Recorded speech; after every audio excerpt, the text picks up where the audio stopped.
तो दोस्तों स्वागत है आप सभी का ऑनलाइन बोर्ड स्टडी चैनल में। तो मैं आप सभी को बता दूं, थंबनेल आप लोग देखे हैं। सबसे पहली बात, मेरे यहाँ प्रत्येक वर्ष मैं बता दूं एक बार में रिजल्ट निकलता है, जो लोग भी तैयारी करते हैं सीटेट का।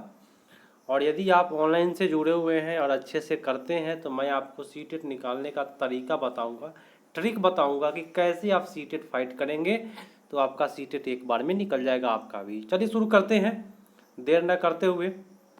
हिंदी पेडागोजी लेकर के आया हूँ इस सेशन में। और ये हिंदी पेडागोजी जो क्वेश्चन बैंक जो भी है, जो लोग सीटेट निकालना चाहते हैं, मैं उन सबसे पहली बात मैं बता देता हूँ। सीटेट निकालने के लिए सबसे पहली बात कि आपको क्वेश्चन बैंक हल करना पड़ेगा। अधिक से अधिक क्वेश्चन बैंक करिए, तब आपका सीटेट डेफिनेट रूप से निकलेगा। ठीक है, कोई नहीं रोक पाएगा, क्योंकि क्वेश्चन बैंक से बेटर कोई सेट बनाया ही नहीं है, नहीं बनाता है। ठीक है, तो क्वेश्चन बैंक को ध्यान से कर लेते हैं तो सीटेट आपका निकल जाएगा। प्रथम क्वेश्चन है कि पाठ में दिए गए चित्र का क्या उद्देश्य होता है। पाठ में जो भी चित्र होता है उसका उद्देश्य क्या है भाई। तो चित्र जो है अमूर्त संकल्पनाओं को समझने में सहायता करता है। अच्छा बात है भाई, क्योंकि चित्र जो है यहाँ पे मान लीजिए कोई चीज़ मैं लिख दिया, जैसे कि मैं लिख देता हूँ कलम। आप लोग कभी कलम नहीं देखे हैं। अब पूछे जाए कि आपसे पूछा जाए कि कलम क्या चीज़ है तो बता पाइएगा? नहीं बता पाइएगा। लेकिन वही कलम लिख करके बगल में एक चित्र बना दिया जाए कि हाँ कलम ऐसे होता है, ठीक है, तो डेफिनेट रूप से आप क्या हो गया कि अमूर्त संकल्पना को समझने में सहायता करता है चित्र। ये सबसे बेटर हो गया। और चित्र पाठ्य पुस्तक का आकर्षक बनाती है, ये वर्ड गलत है। शोभा बढ़ाती है, गलत है। उसके बाद क्या है, पाठ्य पुस्तक में चित्र देने का प्रचलन है, ऐसी कोई आवश्यक प्रचलन नहीं है। ठीक है, तो ये आपका ऑप्शन ये सबसे बेटर माना जाएगा। क्लियर हुआ? तो पेडागोजी मैं जैसे कर रहा हूँ वैसे आप लोग भी कर लीजिए, इससे बेटर कुछ नहीं हो सकता। भाषा के अभिव्यक्तात्मक कौशल है सुनना पढ़ना, सुनना बोलना, बोलना लिखना, पढ़ना लिखना। क्या होगा? अभिव्यक्त करना बोले तो मान लीजिए ये आप है और कोई भाषा किसी के सामने आप बोल रहे हैं, किसी के सामने आप भाषा बोल रहे हैं, बोलना को ही बोलते हैं अभिव्यक्तात्मक कौशल। ठीक है, तो किसी के सामने आप बोलिएगा ना तभी आप भाषा, तो सबसे बेटर मैं ट्रिक बता दूं, अभिव्यक्तात्मक कौशल कहीं भी रहे उसका ट्रिक है बोली। क्या ट्रिक है दोस्त? बोली ट्रिक है। अभिव्यक्तात्मक कहीं भी रहे, अभिव्यक्त करने की बात, ब से हो गया बोलना, ल से हो गया लिखना, तो आपका उत्तर हो जाएगा बोली। ठीक है, कभी भी आप इसमें फंसिएगा नहीं इस प्रकार के प्रश्न में। नेक्स्ट है, प्राथमिक स्तर पर कौन सा भाषा शिक्षण का उद्देश्य नहीं है। विभिन्न संदर्भ में भाषा का प्रयोग प्रभावी प्रयोग करना बहुत अच्छी बात है। नेगेटिव बता रहा है उसलिए नेगेटिव खोजना है। स्पष्टता एवं आत्मविश्वास के साथ अपनी बात कहना अच्छी बात है। वर्णमाला को क्रम में कंठस्थ करना, यहाँ पे कंठस्थ जो वर्ड है वो नेगेटिव वर्ड है।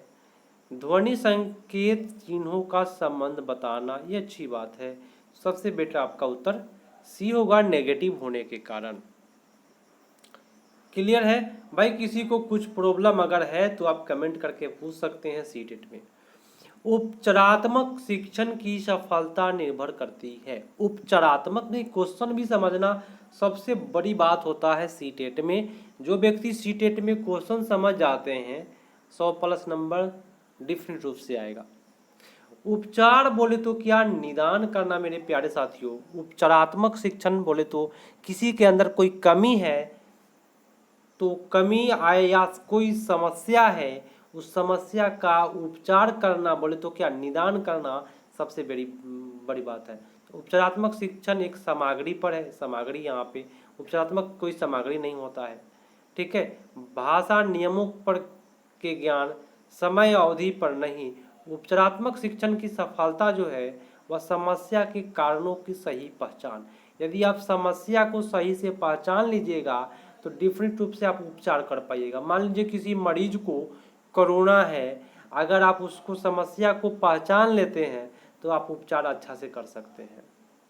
क्लियर है? नेक्स्ट क्वेश्चन, कि भाषा कौशल, एक सेकेंड, हाँ, भाषा कौशल के संदर्भ में कौन सा कथन उचित है? भाषा कौशल के विकास में अभ्यास की अपेक्षा भाषिक नियम का ज्ञान जरूरी है। भाषिक नियम का ज्ञान जरूरी है। 95 को उत्तर बताना है। ये जरूरी जो वर्ड है, इतना भी कोई जरूरी बात नहीं है। विद्यालय में केवल पढ़ना, देखिए केवल पढ़ाई विद्यालय में ही नहीं जाती है, लिखना कौशल पर ही बल दिया जाता है, ये भी नेगेटिव वर्ड है। बच्चे केवल सुनना, ये देखिए केवल जो वर्ड है इससे दूर रहिएगा आप, है ना, केवल से दूर रहना है। भाषा के चारों कौशल परस्पर अंतर संबंधित होते हैं। चारों कौशल कौन कौन से? शुभोपली, ठीक है, सबसे बेटर गया। एक बहुसंस्कृति कक्षा में आप एक भाषा शिक्षक के रूप में किस बात को अधिक महत्व देंगे? आप एक शिक्षक है जहाँ पे क्या है भाई, बहुसंस्कृति कक्षा है, बहुत से संस्कृति के बच्चे आते हैं, तो ऑप्शन है कि बच्चों को भाषा प्रयोग को अधिक से अधिक अवसर देना बहुत बेटर माना गया है। अवसर देंगे बच्चों को। पाठ पुस्तक, प्रत्येक पाठ की भली भांति समझना, पाठ पुस्तक से दूरी बना के रखना है। बच्चों को व्याकरण से दूरी बना करके रखना है, ठीक है। तो यहाँ सबसे बेटर आपका उत्तर जो होगा वो फर्स्ट हो जाएगा। हिंदी की कक्षा में पढ़ाया हिंदीतर भाषी बच्चे हिंदी सीखने में अनेक कठिनाई का सामना करते हैं, क्योंकि पढ़ाया हिंदी और उनकी मातृभाषा की संरचना में अंतर होता है ना। कठिनाई का अनुभव कब होगा? जब आपकी भाषा और हिंदी मातृभाषा की संरचना जो है, हिंदी भाषा और मातृभाषा दोनों में अंतर होगा, तो आपको कठिनाई का सामना करना पड़ेगा। ये अच्छा कह रहा है। ये अगला जो ऑप्शन दिया हुआ है कि मन लगाकर हिंदी नहीं सीखते हैं, ऐसा कोई बात नहीं है। हिंदी और रुचि होती है, और रुचि शब्द गलत है, यहाँ मन लगाकर शब्द गलत है, ठीक है। बहुत कठिन भाषा, ऐसा कोई बात नहीं कि कोई भाषा कठिन माना गया है, इसलिए आपका उत्तर 1 पड़ गया, ठीक है। आप ध्यान से कर लीजिए, डेफिनेट रूप से आपका सीटेड निकलेगा। नेक्स्ट क्वेश्चन है कि भाई बोलना कौशल में महत्वपूर्ण क्या है? मधुर वाणी, खूब मीठा मीठा बोलता है, क्या मीठा बोलने से भाई बोलना कौशल बेटर हो जाएगा? ऐसी कोई बात नहीं है, ठीक है। संदर्भ स्थिति के अनुसार अपनी बात करना, कोई भी संदर्भ स्थिति आए तभी किसी के सामने बात को कहना है, ये अच्छा है। स्पष्ट शुद्ध उच्चारण, इससे कोई बोलना से ये भी सही है, लेकिन उतना नहीं है, महत्वपूर्ण बताना था। अलंकारित वर्ड से दूरी बना करके रखना है, उत्तर सबसे बेटर बी पड़ गया। नेक्स्ट क्वेश्चन है कि एक समावेशी कक्षा में कौन सा कथन भाषा शिक्षण के सिद्धांतों के प्रतिकूल है? नेगेटिव क्वेश्चन है, क्योंकि यहाँ पे प्रतिकूल वर्ड का प्रयोग किया गया है, और प्रतिकूल वर्ड जो होता है वह नेगेटिव होता है। तो व्याकरण के नियम सीखने से बच्चे का भाषा विकास शीघ्रता से होता है। मैं आपको बताया था कि व्याकरण जो वर्ड है वो नेगेटिव पर जाता है, और नेगेटिव क्वेश्चन पूछा इसलिए आपका उत्तर 1 पर ही चला जाएगा, ठीक है। चलिए नेक्स्ट क्वेश्चन पर आते हैं। कुछ ऑप्शन जो होते हैं ऐसे होते हैं कि डायरेक्ट आप आंसर चले जाइएगा तो कोई दिक्कत नहीं होगी। कहानी सुनने से बच्चे की कल्पना शक्ति का, चिंतन शक्ति का विकास होता है।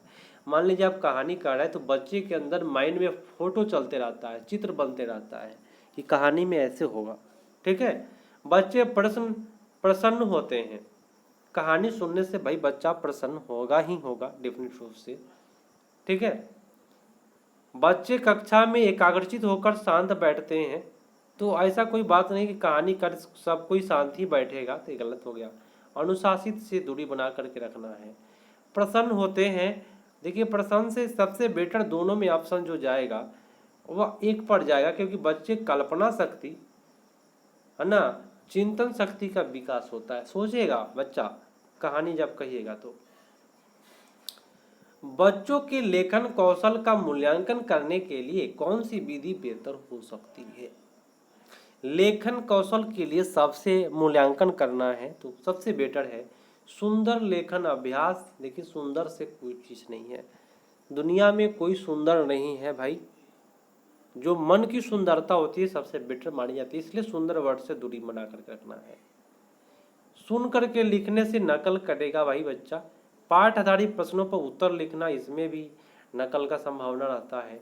अपने अनुभव को लिखना सबसे बेटर कौशल है कि मैं आपको बोलूँगा कि आप अपने अनुभव को लिखिए कि आपका जीवन कैसे चल रहा है, तो आप डेफिनेट रूप से लिखिएगा और अच्छे से लिखिएगा।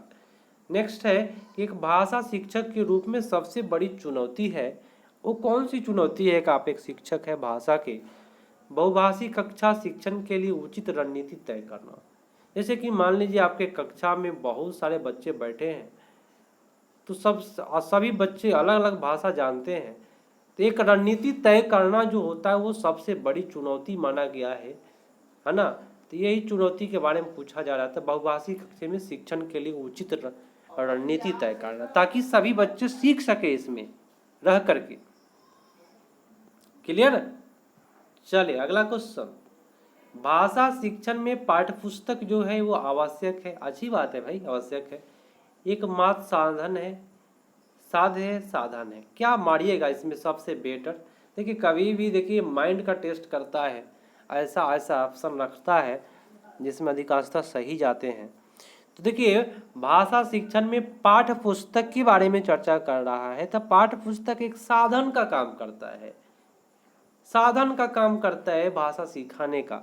ठीक है, सबसे बेटर आप साधन मारिए, एकमात्र शब्द से दूरी बना करके रखिएगा, साध से शब्द नहीं होगा।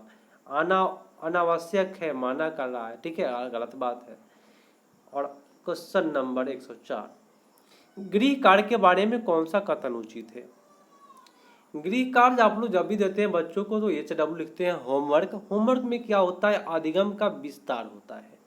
ये वर्ड को मैं जो बोला हूँ उसको ध्यान रखिएगा, अधिगम का विस्तार। अगर ऑप्शन में रहे तो बहुत बेटर है, नहीं तो देख करके हम बता देंगे। गृह कार्य देना अति आवश्यक है, ये आपका अति जो शब्द है ना, अति हो गया है यहाँ। गृह कार्य अभिभावक को व्यस्त रखने के लिए, अभिभावक को व्यस्त, ये वर्ड अच्छा नहीं है। बच्चों के क्षमताओं स्तर के अनुसार गृह कार्य देना चाहिए, जिस प्रकार का उसका औकात है, क्षमता है, उसके अनुसार गृह कार्य देना है। गृह कार्य कक्षा के लिए कार्य का एक अभ्यास मात्र है, यहाँ पे मात्र जो वर्ड है ये आपका गलत जा रहा है, इसलिए आपका उत्तर सबसे बेटर 3 पर जाएगा। और आज का लास्ट प्रश्न है, मैं आप सभी को बता दूं कि मेरे यहाँ ऑफलाइन क्लास भी चलते हैं और प्रत्येक साल रिजल्ट जो है जितने बच्चे आते हैं सभी कोई सफल होते हैं, बस 1-2 बच्चे जो हैं जो मन से नहीं पढ़ते वो फेल करते। एक बच्चा 10 बच्चा को पढ़ाया, 9 बच्चा मेरे यहाँ से सफलता पाया है, एक बच्चा सफल नहीं हो पाया। उसका कारण है कि खुद कारण है भाई बच्चा का। चलिए अगला है कि प्राथमिक स्तर पर बच्चों की भाषा शिक्षण के संदर्भ में निम्नलिखित में कौन सा कथन असत्य है। यहाँ पे नेगेटिव क्वेश्चन बोला जा रहा है, तो इस पर ध्यान देने की बात है। सुधार के नाम पर की जाने वाली टिप्पणी को निरर्थक अभ्यास से बच्चों को अरुचि उत्पन्न हो सकती है। बहुत अच्छी बात है, निरर्थक अगर अभ्यास कराते हैं तो बच्चे में रुचि नहीं अरुचि, बोले तो क्या न रुचि, कोई रुचि उत्पन्न नहीं होगा, ये अच्छा बात बोला जा रहा है। बच्चे समृद्ध भाषा परिवेश में सहज और स्वतः रूप से भाषा में परिमार्जन कर लेते हैं। कोई परिवेश में अगर किसी बच्चा को रख देते हैं तो वहाँ के भाषा को वो क्या करता है, परिमार्जन कर लेता है, अर्जन कर लेता है। ठीक है, उसमें अर्जन छुपा हुआ है। बच्चे जटिल और समृद्ध संरचनाओं के साथ विद्यालय आते हैं, ये जो बात बोली जा रही है ये डेफिनेट रूप से सही है, क्योंकि जटिल और समृद्ध संरचनाओं के साथ आते हैं, लेकिन यहाँ समृद्ध जो वर्ड है इसके वजह से ये गलत जा रहा है। जटिल तो ठीक है, लेकिन कुछ समृद्ध वर्ड गलत है, क्योंकि वो अपने आप में जटिल होता है बच्चा, क्योंकि उसको समझना काफ़ी मुश्किल होता है, क्योंकि वो जटिल संरचना के अंतर्गत ही आता है, फर्स्ट बार विद्यालय आता है। तो सबसे हाँ ठीक ही है। चलिए नेगेटिव बताना था, यहाँ असत्य है। बच्चे भाषा के संकल्पनाओं और विद्यालय में प्रचलित परिवेश में विरोधाभास ही भाषा सिखाने में सहायक होता है।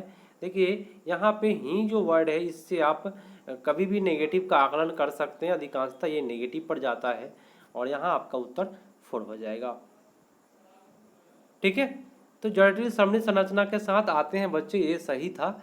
चलिए मिलते हैं दोस्तों अगले पार्ट में। इसी प्रकार से आपको मैं पेडागोजी कराऊंगा, और ट्रिक से अगर आप करना चाहते हैं रेगुलर, आप मेरे चैनल से जुड़े रहें। डेफिनेट रूप से आपको ट्रिक मिलते रहेगा प्रत्येक क्वेश्चन में, और डेफिनेट रूप से आप सीटेट एक बार में निकाल सकते हैं।